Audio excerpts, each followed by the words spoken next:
Bismillahirrahmanirrahim. Assalamualaikum warahmatullahi wabarakatuh. Alhamdulillahirabbil alamin. Assalatu wassalam ala asyrafil anbiya'i wal mursalin sayyidina wa maulana wa habibina wa syafi'ina Muhammad sallallahu alaihi wasallam. Pertama-tama dan yang paling utama, marilah kita panjatkan puja dan puji syukur atas kehadirat Allah Subhanahu wa taala. Karena atas berkat rahmat dan karunia-Nya, kita masih diberikan kesempatan untuk menghirup udara di muka bumi ini. Selawat menyertakan salam semoga tetap tercurahkan kepada Nabiullah Muhammad sallallahu alaihi wasallam. Baiklah, perkenalkan, nama saya Nur Isma dari Institut Teknologi dan Bisnis Bina Adinata Bulukumba, semester 1 Sistem Komputer. Pada kesempatan kali ini, saya akan menyampaikan sebuah dakwah yang berjudul Antara Sholat dan Pertolongan Allah.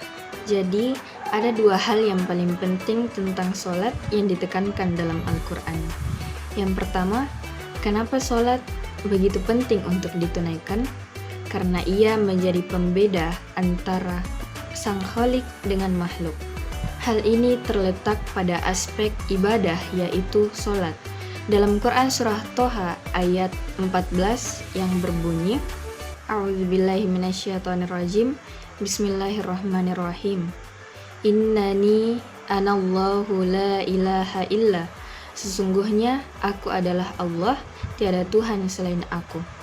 Ana fa'budni, maka sembahlah aku, wa aqimis sholata li dzikri, dan tunaikanlah sholat untuk mengingatku. Karena itu, semua nabi dan rasul, bahkan Nabi Muhammad SAW, diperintahkan oleh Allah untuk mengajak umatnya untuk sholat. Kemudian yang kedua, sholat itu satu-satunya wasilah ibadah yang disebutkan dalam Al-Quran untuk langsung memohonkan semua kebutuhan yang kita rasakan.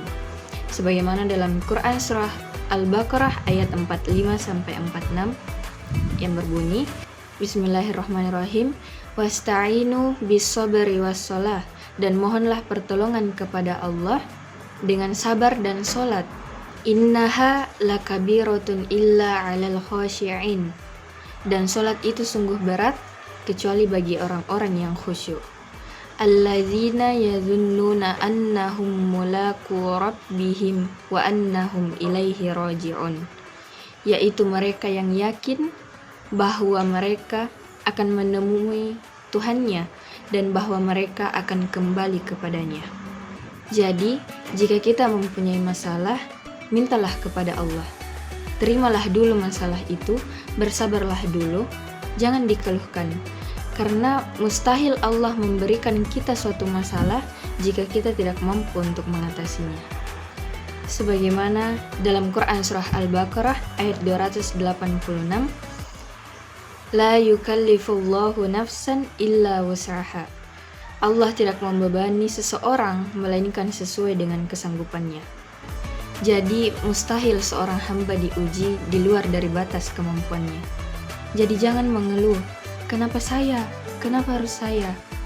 Karena memang kamu yang sanggup, yang lain tidak.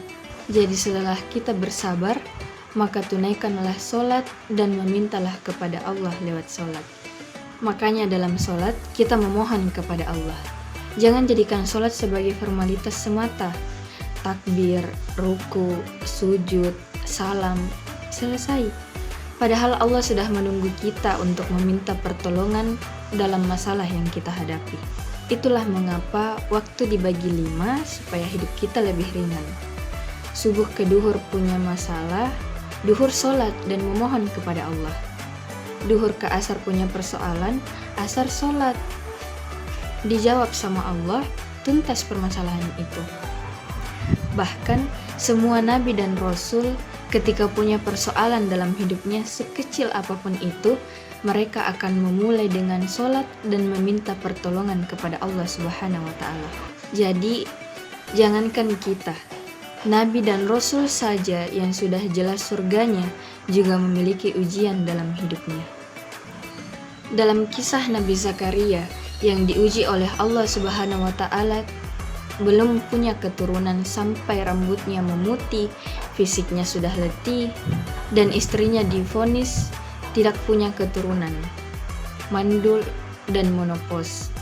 Jadi mustahil dari segi klinis maupun medis. Maka Allah tunjukkan satu isyarat yang sangat luar biasa.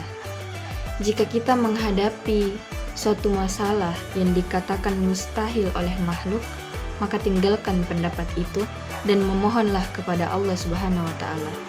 Sebagaimana dalam Quran surah Ali Imran ayat 38 sampai 39 yang berbunyi, Bismillahirrahmanirrahim. Hunalika da'a Zakaria rabbah qala rabbi habli min ladunka dzurriyyatan thayyibah innaka sami'ud du'a. فنادته الملائكة وهو قائم يصلي في المحراب أن الله يبشرك بيحيى مصدقا بكلمة من الله وسيدا وحسورا ونبيا من الصالحين صدق الله العظيم. Yang artinya, di sanalah Zakaria berdoa kepada Tuhannya. Dia berkata, "Ya Tuhanku, berilah aku keturunan yang baik dari sisimu, sesungguhnya Engkau Maha mendengar doa." Kemudian para malaikat memanggilnya ketika dia berdiri melaksanakan sholat di mihrab. Allah menyampaikan kabar gembira kepadamu dengan kelahiran Yahya yang membenarkan suatu kalimat atau firman dari Allah, panutan, berkemampuan menahan diri dari hawa nafsu, dan seorang nabi di antara orang-orang soleh. Jadi mustahil bagi manusia, namun bagi Allah tidak ada yang mustahil. Jadi mari kita memanfaatkan momentum sholat dengan sebaik-baiknya. Jangan hanya sekedar formalitas, namun tidak mendapatkan keuntungannya. Itulah dakwah yang sempat saya sampaikan. Lebih dan kurangnya mohon dimaafkan. Wabillahi taufiq wal hidayah. Wassalamualaikum warahmatullahi wabarakatuh.